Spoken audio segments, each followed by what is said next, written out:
एक कहावत है ना, चित्रकूट की घाट पर भई संतन की भीड़, तुलसीदास चंदन किसे तिलक करें रघुवीर। लेकिन आज हम खड़े हैं बनारस में। बनारस वो स्थान, वो देवों की नगरी, जहाँ पर के शिव शंकर शिवलिंग की देश से विदेश से लोग चल कर के पूजा अर्चना करने के लिए इस बनारस की नगरी में, वाराणसी में यानी कि काशी में आते हैं। आज उस काशी में, काशी को क्यों प्रचलित है उसकी बात में आपसे करेंगे। काशी की एक कहानी राजा हरिश्चंद्र के साथ भी जुड़ी हुई है। राजा हरिश्चंद्र कौन थे? राजा हरिश्चंद्र एक ऐसे महान जो सच बोलने वाले व्यक्ति थे। राजा हरिश्चंद्र कहते ना, तू राजा हरिश्चंद्र की औलाद है क्या? तो वही राजा हरिश्चंद्र की आज हम उस घाट पर खड़े हैं बनारस के अंदर। और बनारस में उस राजा हरिश्चंद्र की घाट पर हम बात करेंगे दो व्यक्तियों से जो राजा हरिश्चंद्र के बारे में आपको बताएंगे कि राजा हरिश्चंद्र क्या थे, क्यों थे, कैसे थे, और आज राजा हरिश्चंद्र को लोग क्यों भूल चुके हैं, ये भी हम आपको बताएंगे। सबसे पहले चलते हैं, मेरे बराबर में है बालकिशन जी। आपसे हम जानना चाहेंगे, बालकिशन जी आप हमें बताइए, आज हम जो खड़े हैं बनारस के अंदर राजा हरिश्चंद्र घाट पर खड़े हुए हैं। हमारे पीछे गंगा नदी बह रही है, अपनी धारा प्रवाह के साथ में बह रही है। इस नदी के अंदर, गंगा के अंदर, लोग अपने आप को मोक्षदायिनी गंगा कहते हैं और मोक्ष की प्राप्ति के लिए यहाँ पर अपने आप को अंतिम समय व्यतीत करते हैं और कहते हैं अगर मैं मर जाता हूँ तो मुझे इस गंगा के अंदर प्रवाहित कर दिया जाए। मैं बात करता हूँ बालकिशन जी। बालकिशन जी आप बताइए, राजा हरिश्चंद्र घाट पर आज हम खड़े होकर के राजा हरिश्चंद्र के बारे में क्या कहना चाहेंगे? पुराणों में राजा हरिश्चंद्र का नाम बड़े आदर से, बहुत ही सच्चे राजा के नाम से उनको याद किया जाता है।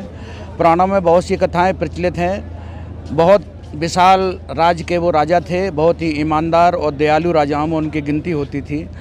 लेकिन संयोगवश कुछ राजाओं के षड्यंत्र से उनका सारा राजपाट चला गया और वो बहुत ही निर्धन अवस्था में आ गए। और कहते हैं कि जैसे कि हमारी पुरानी पुस्तकों में लिखा है कि इसी घाट पर, जिस घाट पर आज हम खड़े हैं, राजा हरिश्चंद्र जी मुर्दों को जलाने का कार्य अपने हाथ से किया करते थे। इतनी छोटे कार्य को उन्होंने अपने हाथ में लिया और उसको काम को भी बहुत ही ईमानदारी से, बहुत ही श्रद्धा से, बहुत भाव से किया करते थे।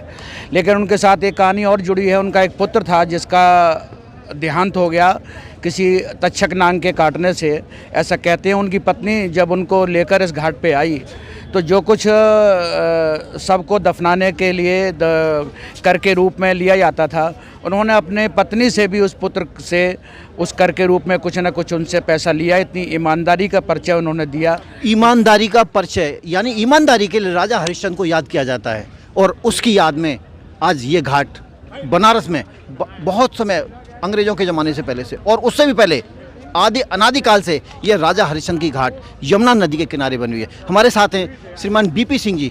बीपी सिंह जी से बात करेंगे हम। आप हमें बताइए राजा हरिश्चंद्र के बारे में आप कितना जानते हैं? मैं राजा हरिश्चंद्र के बारे में आपको कुछ संक्षिप्त पकड़ सकता हूँ, मैं कुछ संक्षिप्त बताऊँगा आपको। राजा हरिश्चंद्र सतयुग में बहुत ही महान एक राजा हुए थे, जिनको हम श्री रामचंद्र के वंशज भी कहते हैं कि श्री रामचंद्र जी के वंशज थे वो। और सतयुग में बहुत ही महान राजा हुए थे। उनको विश्वामित्र जी ने छलपूर्वक उनसे सारा राजपाट ले लिया था और छलपूर्वक जब सारा राजपाट ले लिया तो वो निर्धन हो गए, उनके पास कहीं भी कुछ नहीं हुआ। उसके बाद भी एक मेरे को कुछ पूरा उसकी जानकारी नहीं है, याद नहीं आ रहा, मतलब जानकारी है याद नहीं, तो फिर भी उनका कर नहीं अदा कर पाए थे विश्वामित्र जी का। तो उन्होंने कहा कि प्रभु आप मुझे कहीं, हम तीनों प्राण, उनका एक बेटा था रोहतास और पत्नी तारा पत्नी, और उनको स्वयं को हमें कहीं बेच लीजिए और उससे आप हमारा कर अदा कर लीजिए। जब उनको विश्वामित्र जी उनको बेचने के लिए लेके गए तो कोई भी उनको खरीदार नहीं मिला।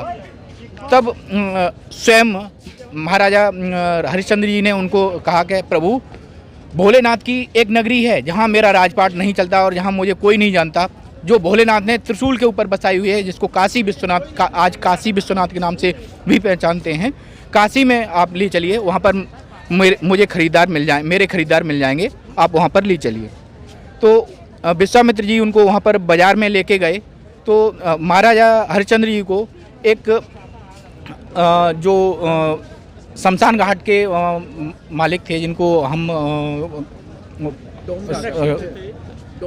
डोम बोलते थे, डोम ने उनको खरीद लिया और महारानी और बेटे रोहतास को एक पंडित जी ने उनको खरीद लिया।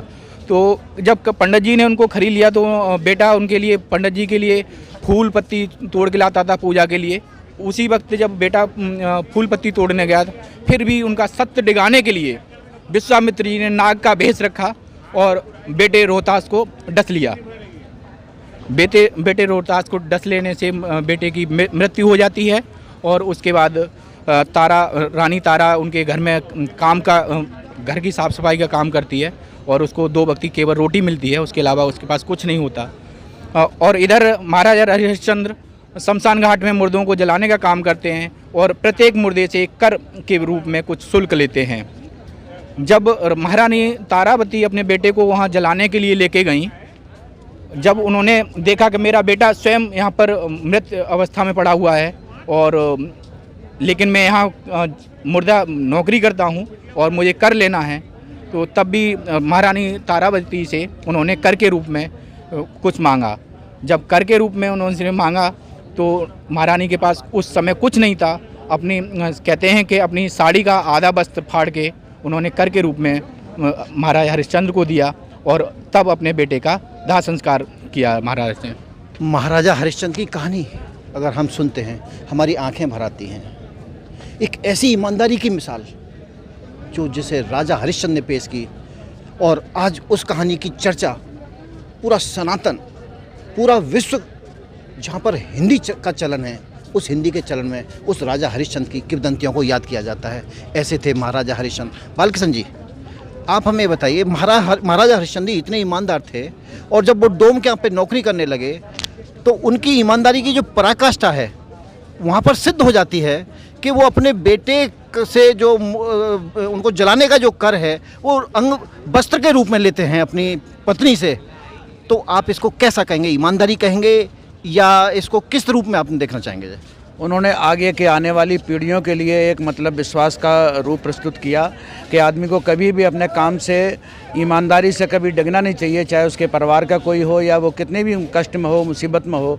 जिस तरह से वो यहाँ पे मुर्दों को जलाने का कार्य किया करते थे, तो जब उनका पुत्र भी एक मुर्दे के रूप में सामने आया तो वो अपने कार्य से डिगे नहीं, अपनी ईमानदारी से डिगे नहीं और उन्होंने अपनी पत्नी से भी उसका कर भरने के लिए उनको आदेश दिया और पत्नी ने जिस रूप में भी उनको अपना कर दिया, लेकिन वो अपनी ईमानदारी का पूरा उन्होंने यहाँ पर प्रस्तुतिकरण किया।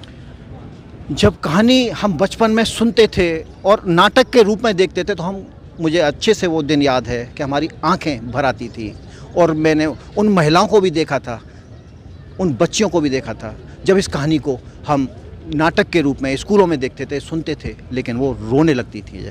ऐसी पराकाष्ठा, ईमानदारी की पराकाष्ठा राजा हरिश्चंद्र जिसकी आज हम यहाँ पर खड़े हैं। अंत में कुछ कहना चाह रहे थे?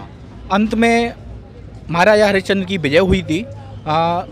जो ऋषि थे, ऋषि विश्वामित्र जी, उनका सत्य नहीं डिगा पाए थे और अंत में जब उन्होंने फिर भी सब कुछ करने के बाद भी उनका सत्य नहीं डिगा तो विश्वामित्र जी ने उनका राजपाट उनको लौटा दिया, पुत्र को भी जिंदा कर दिया और महारानी तारावती को भी उनके पास लौटा दिया और उन्हें वो अपनी। अंत में मैं अगर इस बात को इस तरह से कह दूं कि सत्य की पराकाष्ठा और सत्यमेव जयते, सत्य की हमेशा विजय होती है।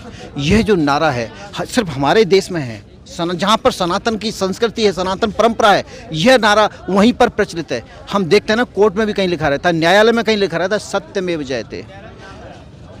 ऐसे थे राजा हरिश्चंद्र। और आज हम उस बनारस की गंगा नदी के किनारे, गंगा नदी के तट पर, हरिश्चंद्र घाट पर आज हम आपको ये बात बता रहे हैं, आपको ज्ञान के लिए बता रहे हैं, क्योंकि आपको इससे ज्ञान मिलना बहुत आवश्यक है। क्योंकि आज की जो युवा पीढ़ी है वो राजा हरिश्चंद्र को भूलती चली जा रही है। यहाँ पर लोग देखने आते हैं घाट को, लेकिन राजा हरिश्चंद्र के इतिहास को नहीं जानते। मैं अपने कैमरामैन से कहूँगा एक बार जो यहाँ पर चिताएं जो जल रही हैं उनको दिखाएं।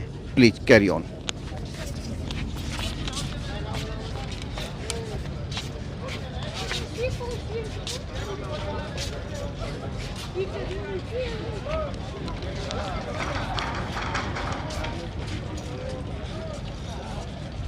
हरिश्चंद्र घाट के ऊपर, हरिश्चंद्र घाट